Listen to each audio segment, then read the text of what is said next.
On December 29, 1994, the New York Observer ushered in a cultural phenomenon with the debut of Candace Bushnell's groundbreaking weekly column, Sex and the City. Chronicling the vibrant tapestry of Manhattan upper echelon's dating scene, Bushnell delved into the nuanced intersection of fantasy and reality, capturing the candid experiences of New Yorkers navigating love, lust, and everything in between. Bushnell's column swiftly captivated audiences, propelling her to celebrity status. Nearly 2 years after the release of the first installment of Sex and the City, Atlantic Monthly Press published a hardcover collection of the columns. The book inspired Bushnell's friend, the TV producer Darren Star, to adapt the story about Carrie and her friends, Miranda, Samantha, Charlotte, and Stanford, into the iconic television show we know today. But have you ever wondered how faithfully did the SATC characters mirror their origins in Candace Bushnell's book? Let's uncover the fascinating similarities and intriguing differences between the characters in the book and their on-screen counterparts, starting with the most shocking change. The SATC's pilot episode introduces Charlotte York as a single woman in her early 30s who works in the art world. As the show progresses, we get the sense Charlotte comes from a wealthy and privileged background thanks to some very specific details she mentions. She's from New Haven, Connecticut, where she worked as a teen model for Ralph Lauren. We also know she used to own a pony, her entire family played tennis, and she graduated from Smith. What are you talking about? I went to Smith. And even though her upbringing is far from being extensively covered, the show implies that Charlotte's affluent upbringing has influenced her traditional values, aspirations, and outlook on life. Her privileged background contrasts with the more diverse backgrounds of her friends, especially Samantha's, adding another layer to the dynamics of their friend group. But most importantly, Charlotte is portrayed as a hopeless romantic who constantly searches for her Prince Charming and dreams of finding true love. Firmly believing in fairy tale endings and happily ever afters, she tends to view the world through rose-tinted glasses, often having idealistic expectations about love, relationships, and life in general. Do you think my hair is too shiny today? Right? This is Charlotte York, whom we all know and love, but you'd be surprised to learn that Candace Bushnell introduces Charlotte as the English journalist in her book. It's getting interesting already, huh? Charlotte's character first appears in the second chapter titled Swinging Sex? I Don't Think So, which follows Bushnell's experience and subsequent disappointment after visiting an adult entertainment venue?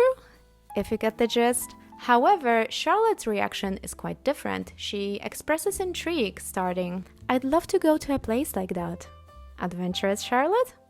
That's a new one. She returns in the fourth chapter, Manhattan Wedlock, Never Married Women and Toxic Bachelors, a significant portion of which was featured in the pilot episode of Sex and the City. But before I read this excerpt to you, I just wanted to give a trigger warning for fat phobia, which is unfortunately a reoccurring theme in Candace's writing. I decided to read the original text, but its contents don't reflect my views, okay?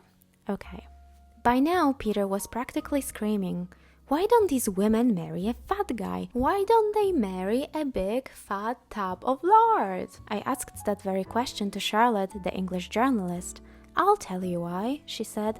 "I've gone out with some of those guys, the ones who are short, fat, and ugly, and it doesn't make any difference. They're just as unappreciative and self-centered as the good-looking ones." If this line sounds familiar to you, it is because in the pilot episode of SATC, almost the exact same words say Miranda. I have been out with some of those guys, the short, fat, poor ones. It makes absolutely no difference. They are just as self-centered and unappreciative as the good-looking ones. But wait, there is more. In chapter 6, titled New York's Last Seduction, Charlotte recounts a romantic escapade. Bushnell writes, "Her most recent conquest was a poet who was terrific in bed, but who, she said, kept wanting me go to dinner with him and go through all the chat bit. He'd recently stopped calling. He wanted me to read his poetry and I wouldn't let him." Once again, this mirrors Miranda's lines in the pilot episode. But then he wanted to read me his poetry and go out to dinner and the whole chat bit. And I'm like, let's not even go there. Interestingly, the televised pilot episode cuts this dialogue here and shifts into Carrie's quandary. Can she have sex like a man? In Candace's book, however, Charlotte elaborates on her experience, delving into the complexities of modern dating. She reflects, "There is a thin line between attraction and repulsion," she continued, "and usually the repulsion starts when they begin wanting you to treat them as people instead of sex toys. I asked if there was realistically any way to pull off this whole women having sex like men thing. You've got to be a real bitch," said Charlotte. "Either way, or you've got to be incredibly sweet and nice. We fall through the cracks. It confuses men." Could you even imagine our sweet, shiny-haired Charlotte saying anything this provocative and candidly honest in the show? I find it fascinating how grittier the original Charlotte was compared to her romantic, polished, and idealistic counterpart in the show. Based on similarities between Charlotte's experiences in the book and Miranda's lines in the television series, I couldn't help but wonder, is Miranda actually a Charlotte? Miranda Hobbs is depicted as an independent, pragmatic, and ambitious woman in the show. As a successful lawyer, Miranda is driven by her career aspiration and has a no BS attitude towards life. Throughout the series, she struggles with finding love and balancing her personal and professional life. At first, she even appears to have given up on love almost entirely, especially in the early seasons, but as the show progresses, we witness a gradual softening of her tough exterior, mainly influenced by her relationship with Steve and her journey into motherhood. But perhaps most notably, Miranda is defined by her cynicism. She often serves as the voice of reason among her friends, offering practical advice and healthy dose of skepticism. Soulmates only exist in the Hallmark aisle in Duane Reade drugs. In Bushnell's book, Miranda's introduction differs from her television counterpart. Described as, quote, "the executive director at a cable company with dark, wavy hair, instead of a fiery red pixie cut, she possesses a different appearance and professional background. Despite these differences, Miranda's assertive and outspoken nature remains consistent. She first appears in the chapter Downtown Babes Meet Old Greenwich Girls, which is accurately depicted in the SATC episode called The Baby Shower. This is the episode where Carrie, Miranda, Samantha, and Charlotte attend Lainey's baby shower in Old Greenwich. "Aw, what a cute puppy," Carrie said as a golden retriever raced barking across the lawn. But as the dog reached the edge of the yard, it was suddenly jerked back, as if yanked by an invisible rope. Miranda lit up a blue dunhill. "Invisible electric fencing," she said. "They all have it, and I bet you anything we're going to have to hear about it." Why didn't he come? Invisible electric fencing. Unfortunately, most of Miranda's appearances in the book didn't make it to the show. In Babes Flee Land, of Wives of Night, of Topless Fun, Bushnell portrays her as someone who is self-aware and unapologetically confident in her own identity, even in the face of potential judgment or criticism from others. She writes, "Two girls walked by her and Miranda, maybe she's a little paranoid, swore that one of them said, 'That's that girl, Miranda Hobbs. She's a total bitch.' So Miranda said, out loud, but so no one could hear her, 'That's right, I'm a real bitch, honey, but thank God I'm not like you.'"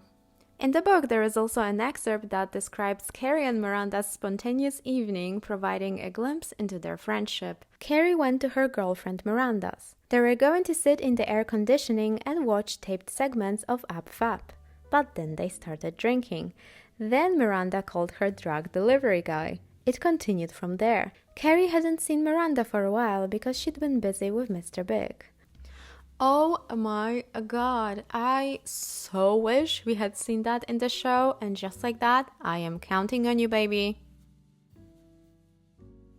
To all SATC fans, Stanford Blatch is mostly known as Carrie's witty, flamboyantly dressed, and openly gay friend. He is portrayed as a talent agent who occasionally struggles with self-confidence and relationships, making his character very relatable. In the SATC book, Stanford first appears in the chapter Skipper and Mr. Marvelous Seek Hot Sex in Southampton Hedges, chronicling the escapades of three bachelors in the Hamptons over the 4th of July weekend. Alongside Skipper and Mr. Marvelous, a character excluded from the show, Stanford forms part of this trio. Yes, in the book's world, Stanford and Skipper know each other, quote, vaguely at first, but later they interact with each other more. Skipper doesn't date Miranda, actually their characters never even meet. Instead, he gets involved with a writer, River Wild, who is believed to be based on American Psycho's author Bret Easton Ellis. Oh, and he's described as a 26-year-old entertainment lawyer who is cynical and, quote, personifies the Gen X dog disbelief in love. End quote. A bit like Miranda. Stanford Blatch, 37, screenwriter, the next Joe Astor has, gay but prefers straight guys, long dark curly hair, refuses to cut it or put it in a ponytail, will probably get married and have kids someday. Honestly, no comment. I have no words. He is also described as being obsessed with the underwear model called The Bone. In the book, Stanford isn't The Bone's agent, instead he writes a screenplay for him. The Bone and I were walking by his billboard the other day, he says, and The Bone wanted to get a piece of it to put in his apartment, like maybe his nose.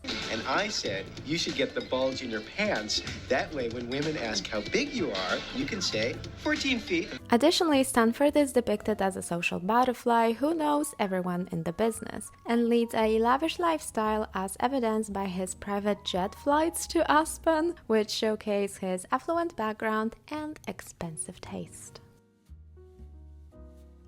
Samantha Jones is the epitome of confidence, sexuality, and fearlessness. Throughout the entire series, she serves as a symbol of liberation and empowerment, challenging societal norms and stereotypes surrounding female sexuality. Yet, despite her fiercely independent nature, Samantha is deeply loyal and supportive of her friends. In the show, she is introduced as a successful public relations executive in her 40s, and unsurprisingly, Samantha's occupation on screen differs from her in the book. In the chapter New York's Last Seduction, Loving Mr. Big, Bushnell describes her as a 40-ish movie producer and provides a detailed portrayal of Samantha's character. A 40-ish movie producer, I'll call Samantha Jones, walked into Bowery Bar and, as usual, we all looked up to see whom she was with. Samantha was always with at least 4 men, and the game was to pick out which one was her lover. Of course, it wasn't really much of a game because the boyfriend was too easy to spot. Invariably, he was the youngest and good-looking, in that B-Hollywood actor kind of way. We all admired Sam. First of all, it's not that easy to get 25-year-old guys if you're in your early 40s. Second, Sam is a New York inspiration, because if you're a successful single woman in this city, you have 2 choices. You can beat your head against the wall trying to find a relationship, or you can say screw it and just go out and have sex like a man. That's Sam. Look, if you're a successful saleswoman in this city, you have 2 choices. You can bang your head against the wall and try and find a relationship, or you can say screw it and just go out and have sex like a man. Bushnell also describes her often wearing multiple cashmere sweaters wrapped around her head or neck, and also, quote, Carrie's best friend. Sometimes.